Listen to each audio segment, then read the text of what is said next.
अब देखो, आज जो हम लोग डिस्कस जो करेंगे वो आगे के लूप के बारे में हम लोग डिस्कस करेंगे। पहले वाला वीडियो अगर आप देखेंगे तो उसके बाद आपको बेसिक लूप के कंसेप्ट समझ में आ जाएंगे, ताकि इसके आगे वाला जो कंसेप्ट है वो आप इजीली समझ सकते हैं। पिछले वीडियो में मैंने आपको बताया था कि आप फोर लूप जो यूज करते हैं उसके अंदर कम से कम आपको 2 सेमीकोलन लगाने जरूरी होते हैं। ना तो आप 2 से ज़्यादा सेमीकोलन लगा सकते हैं, ना 2 से कम सेमीकोलन लगा सकते हैं, ना सेमीकोलन के बदले आप कोमा लगा सकते हैं। मतलब ये भी नहीं हो सकता सेमीकोलन सेमीकोलन सेमीकोलन लगा दोगे, नहीं चलेगा। लेकिन कोमा 2 सेमीकोलन के बाद आप कितने भी लगा सकते हैं। अब जैसे मान लीजिए आपने 2 सेमीकोलन लगाए और आई बराबर आपने क्या ले लिया, 1 ले लिया। जैसे आपने आई बराबर 1 लिया और 2 सेमीकोलन लगा दिए तो आपका लूप जो है वो कैसा चलेगा, इनफाइनाइट चलेगा। अगर लूप इनफाइनाइट चलता है तो आपको देखना पड़ेगा कि रोके कहाँ। रोकने की जगह तो अंदर ही लिखते थे आप लोग, तो इनिशियलाइजेशन आपने लूप के बाहर निकाल दिया। तो कई बार ऐसे एमसीक्यू पूछे जाते हैं कि इससे क्या आउटपुट आएगा। तो अगर आपने कभी देखा ही नहीं कि 2 सेमीकोलन लगा के भी फोर लूप को बंद कर सकते हैं, इनिशियलाइजेशन को पहले ले सकते हैं, कंडीशन को अंदर ले सकते हैं, कंडीशन अपोजिट लगेगी, लेस देन 10 ही लिखा जाएगा। जैसे कि आप लूप में लिखते हो, आप लिखोगे यहाँ पे ग्रेटर देन 10, क्योंकि अब आप इफ की बात कर रहे हैं ना कि लूप की बात कर रहे हैं। लूप कब तक चलता है, जब तक कि कंडीशन ट्रू है तो आप लेस देन सिंबल लगाते।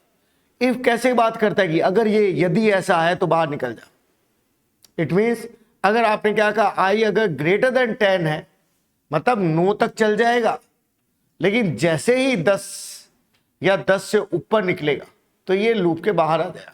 अगर आप 10 तक चलाना चाहते हो, 10 से ऊपर नहीं चलाना चाहते, मतलब 9 तक चलाना चाहते हो, तो आप इक्वल टू 10 लगाएं।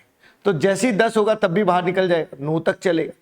तो ये कुछ चीज़ें होती है जो आपको ध्यान रखने। कुल मिला के आपने आई बराबर 1 लिया, लूप इनफाइनाइट चलाया, आई ग्रेटर देन 10 पे ब्रेक लगेगा, ब्रेक लगते लूप कहाँ जाएगा, बाहर आ जाएगा। अब लूप जैसे ही बाहर आएगा और साथ साथ में लूप में क्या होता रहेगा, आई प्लस प्लस होता रहेगा, आई की वैल्यू प्रिंट होती रहेगी।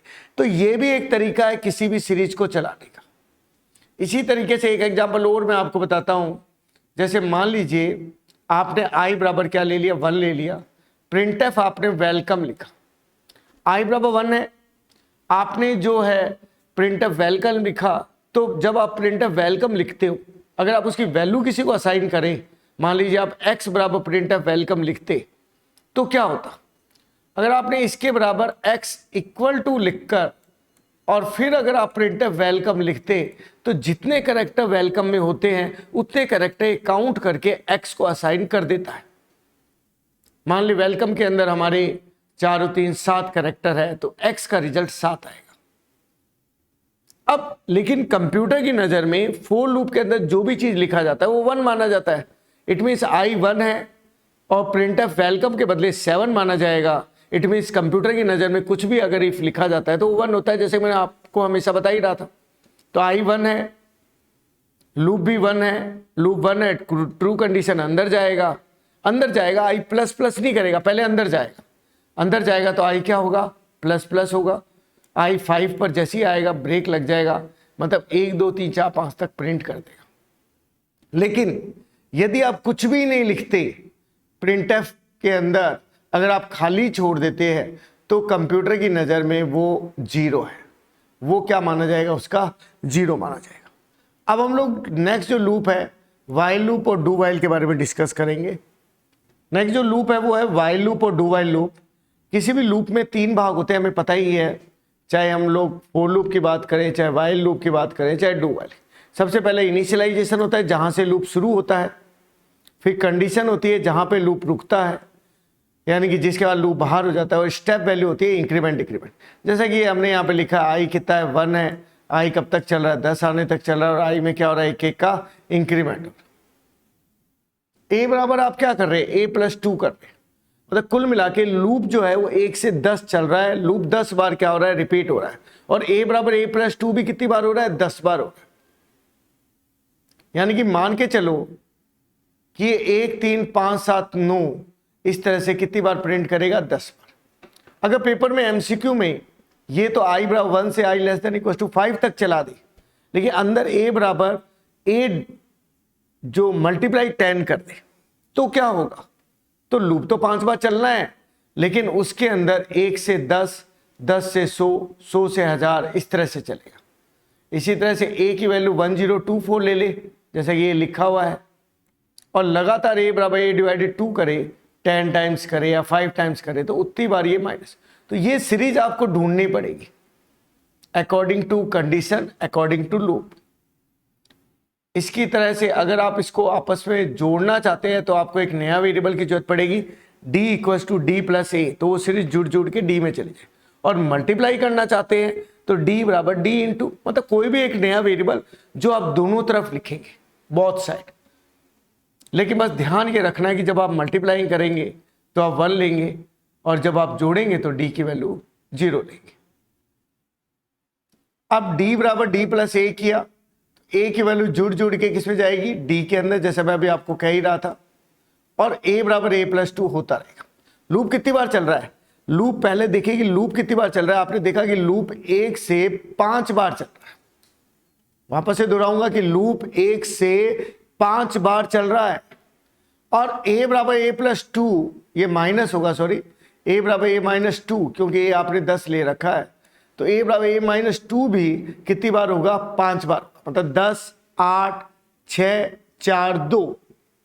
वापस से देखना i का लूप कितनी बार चल रहा है, 5 बार। a कितना है शुरू में, 10, और a बराबर a माइनस 2 कितनी बार हो रहा है, 5 बार। 5 बार हो रहा है तो 10, 8, 6, 4, 2 होगा। लेकिन वो a की वैल्यू जुड़ जुड़ के किस में स्टोर हो जाएगी, d में। पेपर में पूछा जाएगा कि इसका क्या रिजल्ट है। कोई बड़े क्वेश्चन नहीं है, लेकिन बेसिक जरूरत है आपको उस चीज को समझने की। अब देखिए हो रहा क्या है, मैं आपको प्रैक्टिकली बताता हूं। आपने लिखा d बराबर d प्लस ए, d शुरू में कितना है, 0, 0 10 के साथ जुड़ेगा और कितना आ जाएगा, 10 आ जाएगा। अगली बार 10 तो हो चुका d, क्योंकि आपने क्या कहा, a d में जुड़कर d बन जाएगा। d a 10 था, 10 0 में जुड़ के d अगली बार कितना हो गया, 10 हो गया। लेकिन a जो है वो -2 हुआ, मतलब 10 से कितना बन गया, 8 बन गया। 10 से 8 बना, कितना हो गया, 18। अब ये अगली बार 18 माना जाएगा, और ये 2 का डिक्रीमेंट करेगा, जैसा कि आपने लूप में लिखा है, a बराबर a माइनस 2, 6 होगा, फिर उसको जोड़ेगा, फिर 4 होगा, फिर उसको जोड़ेगा, फिर 2 होगा, फिर उसको जोड़ेगा, लास्ट रिजल्ट कितना आएगा, 30। जो आपको एमसीक्यू में ढूंढना है कि हमारा आउटपुट क्या है। अब देखिए आज हम डिस्कस करते हैं, जैसे अगला जो है topic for loop. For loop को जो लिखा जा रहा है आपको समझना पड़ेगा कि वो डू वाइल के अंदर इनिशियलाइजेशन पहले आ जाता है, और जो आप कंडीशन जो लगाते हो वो वाइल के अंदर होती है, और लास्ट में सेमीकोलन लगता है। इसी तरह से जो i प्लस प्लस जो है वो डू वाइल से जस्ट पहले लिखा जाता है। बाकी चीजें अंदर लिखने वाली अंदर होती है, बाहर वाली बाहर। तो आपको लूप चलाना आना चाहिए कि ये इनिशियलाइजेशन है, ये इंक्रीमेंट है, ये कंडीशन है, इस तरह से। इसी तरह से अगर वाइल लूप की अगर आप बात करते हो तो वाइल लूप पर लिखा जाएगा, कंडीशन उसके अंदर लिखी जाएगी, इनिशियलाइजेशन उससे पहले होगा, इंक्रीमेंट यहाँ होगा, बाकी चीजें वैसे वैसे। तो ये अपन ने क्या देख लिया, वाइल और do while loop. Next topic अपने करेंगे ब्रांचिंग।